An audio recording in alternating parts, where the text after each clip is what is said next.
почетный гость, что очень для нас большая честь, и также для нас очень важно провести все на очень высоком уровне. Наша делегация приехала из Армении с множеством книг разных жанров.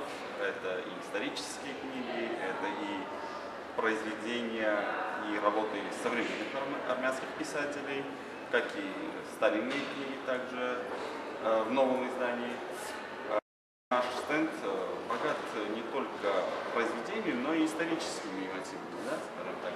Так что разнообразие есть, история есть, культура есть, можете прийти, посмотреть, будет очень интересно. И для нас, как я еще сказал, еще раз отмечу, что это очень большая честь, что мы сегодня почетный гость. Я хотел бы, во-первых, за этот проект поблагодарить прежде всего, конечно, правительство Москвы. Благодаря его финансовой поддержке. Проект родился благодаря, опять-таки, правительству Москвы и правительству Беларуси, Министерству информации, да, и лично Лилии Станиславовне. И проект родился как идея, а потом она воплотилась не совсем обычно. Смысл этого проекта? Проект предназначен для начальной школы и России, и Беларуси, для наших самых маленьких читателей, 1-4 класс. В эту книгу вошли самые известные рассказы российских и белорусских классиков и частично немножко современных. Но необычность этого проекта заключается в следующем. Рисунки, произведения российских авторов рисовали белорусские, а белорусским авторам наши московские ребята со школы акварели.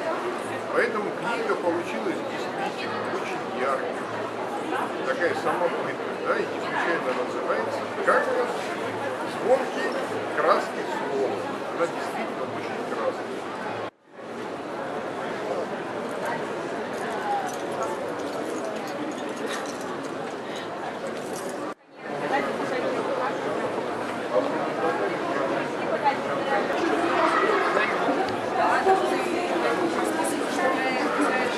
Ladies and gentlemen, welcome to the International Book Fair.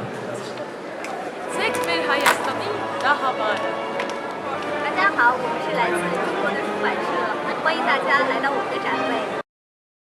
Поважанные сябры, запрошаем вас на международную книжную выставку. Жадаем, каб вы читали, читали и еще раз читали.